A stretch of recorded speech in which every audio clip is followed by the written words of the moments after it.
My father always discouraged me from showing any emotions, and he didn't show much himself. Once, when my dog died, instead of hugging or comforting me, he told me I needed to stop crying because it was not good to show so much emotion.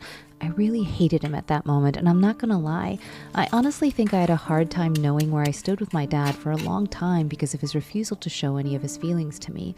He had one weak spot, though, and that was movies. For a man who was so emotionally closed off, it was like a film somehow released the floodgates and the tears would pour down his face while he hoped that no one could see. One day, we all watched the movie The Little Princess together, and if you haven't watched it, it's about a little girl who gets separated from her father during the war.